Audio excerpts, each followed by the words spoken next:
Hello, I'm Dr. Michael Laidlaw, a board-certified specialist in endocrinology. I've written and spoken extensively on this topic. To begin, there are only two sexes. The male adult human produces sperm, and the female adult produces an egg. It is scientifically impossible to make a male into a female, or vice versa. A high proportion of adolescents with gender confusion actually have other neuropsychiatric problems. A Finnish study showed 75% had been or were currently undergoing psychiatric treatment for reasons other than gender confusion. 26% had autistic spectrum disorder.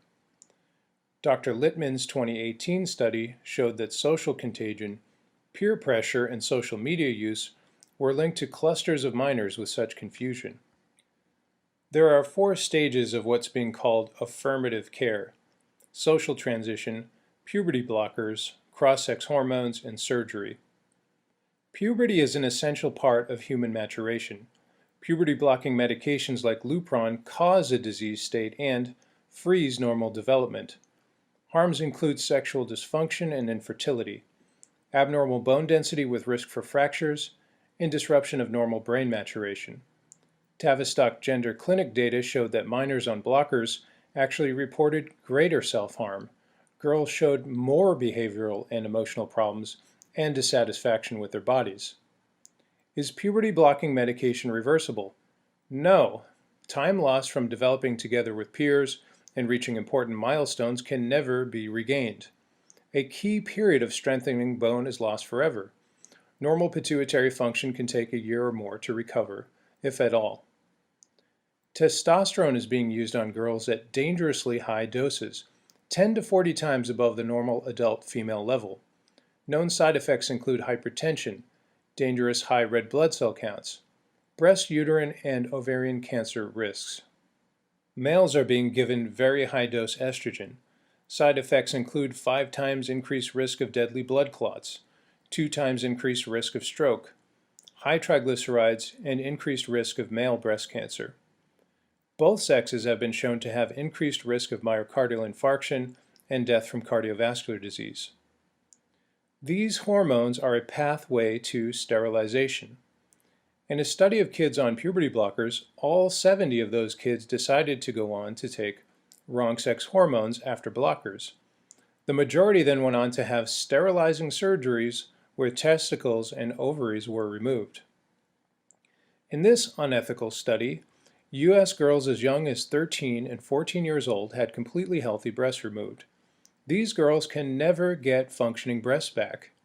Surgeries for males include dissecting the penis and inverting into a pelvic wound.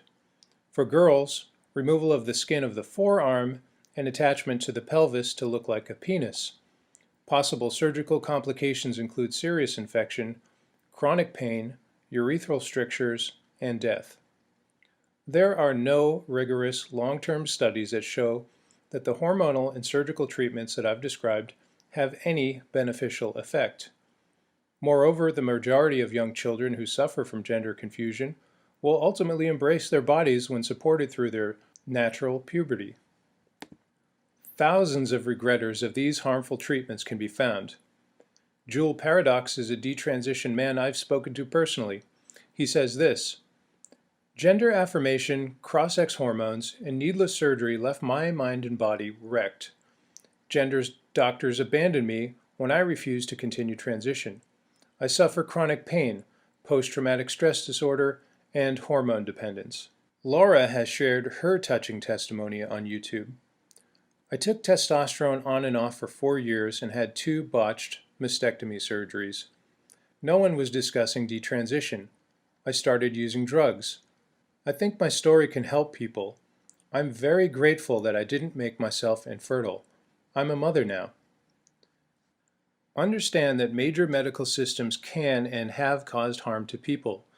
Examples are the U.S. government's despicable Tuskegee syphilis experiment on African Americans. The entire German medical establishment was behind atrocious human eugenics experiments in Nazi Germany, including untold numbers of children. Acts performed by doctors which mutilate, sterilize, or otherwise harm minors, such as blocking normal puberty, high-dose wrong-sex hormones, and sex organ removal are not healthcare, but are criminal acts. Please put the Vulnerable Child Protection Act on the books to protect South Dakota kids from such massive harms. Thank you.